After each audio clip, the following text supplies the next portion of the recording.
Okay, I'll try it again here. Okay.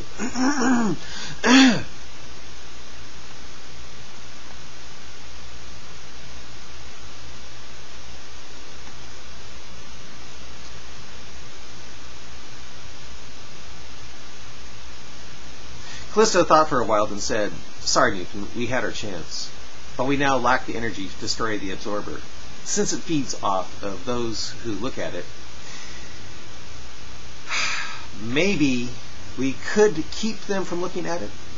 "And how are we going to do that?" asked Newton, thinking he was dealing with the impossible. "By putting on a broadcast from Mutania that is so strong on all channels that no matter where they turn the dial, they will get our message in video form, telling them to refuse to obey Bob."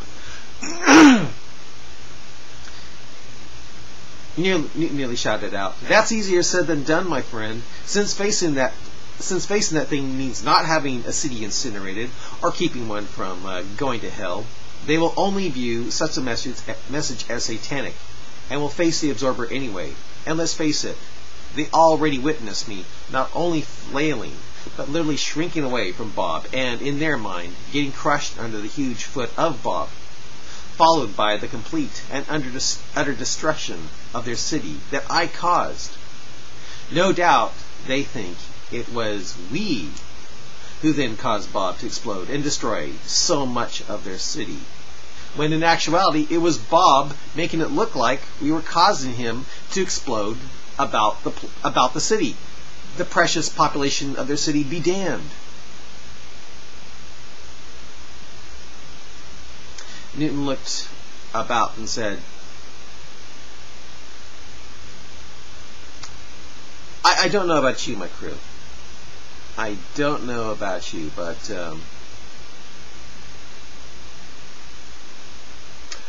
I don't have a good track record when it comes to winning the hearts and minds of those people down there. I think our only hope of freeing them now is if we destroy the absorber. Destroy the absorber and Bob goes poof into a cloud of Patamar dust. I mean, it was supposedly Bob who created this planet in mere seconds, was it not? If Bob can't stop the absorber from being destroyed, what will that tell his faithful? Oh, by the way, Callisto, have you learned anything from that holy book that might be of use? Callisto thought and said, "Bob really seems to hate the wax of this planet's kumbo tree. It considers the sticky wax of the tree unclean and unholy." "Bizarre," said Newton. Fee broke in and said, "Before the glowing being showed up, kumbo wax was seen as a miracle wax. It had properties in it the scientists were thinking of using to make fuel for our rockets, and a lot of our things were made with it. Since it was seen as unholy, many things in their lives came to a standstill." Newton then said, "The god of Ramadar probably just declared kumbo tree wax as unholy to keep Patanars from joining the Federation, a way to keep them stuck on this planet so it could keep on feeding off of their life energy till the end of time. Unholy, yeah, right. You might have something about it wanting to keep them from achieving spaceflight, Newton," said Callisto. "In the scriptures of the Worship Me or Else, there is a passage that says if the Patamars try to leave the planet in some kind of vehicle, they will be attacked by stars in the lowest heaven." "Lowest heaven?" wondered Matt Mason. "Where is that?" "The lowest sky. In actuality, the very atmosphere of this planet," said Callisto. "What?" shouted Newton. "It says they will be attacked by stars in the very atmosphere of the planet? The lowest sky? Lowest heaven?" "Yes. It also says the sky is actually a canopy held up over the heads of the Patamars by the very power of Bob himself, and that the sky is actually an ocean of water that both the sun and moon ride boats or chariots in. Not only do they ride or swim in it, but they are, apparently, living life forms that spawned the Patamar race by the power of Bob. In other words, both moon and sun are the Patamar's parents." Albacova started laughing. Albacova Callisto went on and said, apparently the god of Ramadar is trying to build into the successive generations of the Patamar inhabitants a very primitive type of mentality that will keep them marooned on the planet. But it's more than unscientific. It's also preaching a moral code of conduct that is so corrupt, so twisted, and so illogical that, according to one scriptural passage, you can actually kill an innocent person just by fearing that they will either someday disappoint a parent or show ungratefulness toward Bob. With that, Fuyu broke in and said, "No, you have it wrong, Callisto. You have got it wrong, Callisto. I'm familiar with that passage. It's quoted by one of the Ramadars who knew that the boy would...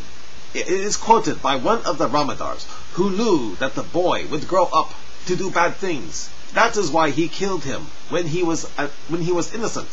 It was to show the prophetic powers of Bob." Callisto thought briefly, then responded back with, "If so, why was the word fear mentioned? If this Ramadar was the prophet you claim him to be, why should he have feared the boy turning toward error? The word no would have been the word to suffice, not fear. Also, in my reading of the book, I have even learned that not only is slavery allowed, but those who are most willing to face the absorber can have sex with slave girls who are married to the slothful."